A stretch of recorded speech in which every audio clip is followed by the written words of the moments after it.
बिस्मिल्लाहिर्रहमानिर्रहीम। अस्सलाम वालेकुम। कैसे हैं आप सब? उम्मीद है आप सब खैरियत से होंगे। अल्हम्दुलिल्लाह मैं भी ठीक ठाक हूँ। हमने सबक नंबर 8 का आगाज़ किया था जिसका अन्वान है मज़हब नहीं सिखाता आपस में बैर रखना, जिसमें आपने रवादारी के बारे में पढ़ा था। तो रवादारी क्या है कि दूसरों की राय का एहतराम करना, सब्र, तहम्मुल और बर्दाश्त का मुज़ाहरा करना रवादारी है।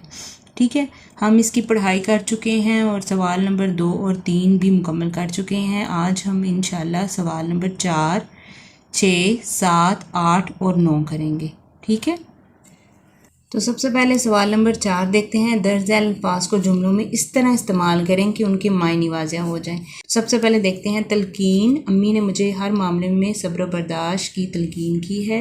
वबाई, कोरोना एक वबाई बीमारी है।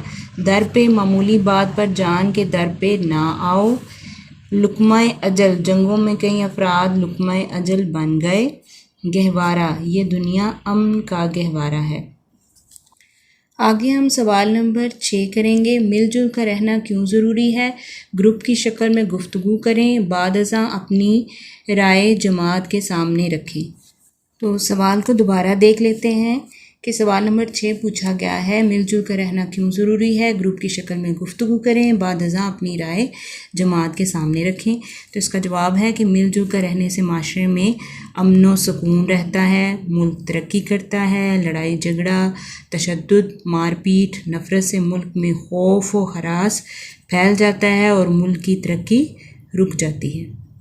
कवायद सीखें। सवाल नंबर 7 है, हदकशीद किए गए अल्फाज के मुतरादिफ लिखकर इबारत मुकम्मल करें। मुतरादिफ का मतलब होता है एक जैसे मायने हों।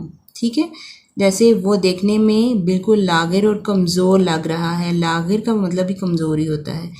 लाठी टेकता और झुक के चलता हुआ, लेकिन वो अल्लाह की रज़ा और खुशनुदी में खुश था। उसने अपने मुक़द्दर और किस्मत को कभी बुरा भला न कहा। तमाम उम्र रंज और गम बर्दाश्त किए, मगर ज़ुबान पर कोई गिला कोई शिकवा ना आया। ठीक है, इस तरह ये सवाल आपका मुकम्मल हुआ। आगे है सवाल नंबर 8। हदकशीद किए गए अल्फाज के मुतज़ाद लिख कर इबारत मुकम्मल करें। मुतज़ाद का मतलब होता है उल्ट। ठीक है, सुबह से शाम हो गई, वो घर नहीं लौटा। पहले जब कभी वो जाता था तो दोपहर तक लौट आता था। मुझे जाकर उसकी खबर लेनी चाहिए। अच्छे या बुरे मुक़द्दर का कुछ पता नहीं होता। मुश्किल में अल्लाह ताला को याद करना चाहिए, भूलना नहीं चाहिए। ज़िंदगी और मौत उसी के कब्ज़ाए कुदरत में है। इस तरह आपका ये सवाल भी मुकम्मल हुआ। आगे देखते हैं सवाल नंबर 9। उर्दू के उस्ताद आबिद खुर्शीद साहब ने बर्दाश्त और रवादारी की जो वजाहत की, उसको अपने अल्फाज में बयान करें। इस सवाल को दोबारा देखते हैं। उर्दू के उस्ताद आबिद खुर्शीद साहब ने बर्दाश्त और रवादारी की जो वजाहत की, उसको अपने अल्फाज में बयान करें। इसका जवाब यूँ है कि उर्दू के उस्ताद आबिद खुर्शीद साहब ने कहा कि उन लोगों की राय और इख्तलाफात को सब्र तहम्मुल से बर्दाश्त करना चाहिए जिनसे हम मजहबी, लसानी, रंगो नस्ल और सियासी इख्तलाफात रखते हैं। मुखालिफ की उनकी नापसंदीदा बातों को तहम्मुल से सुनना रवादारी है। इस तरह आज का जो है वो लेक्चर मुकम्मल हुआ। मुझे उम्मीद है आपको समझ आ गई होगी। मुझे दे इजाज़त। अल्लाह हाफ़िज़।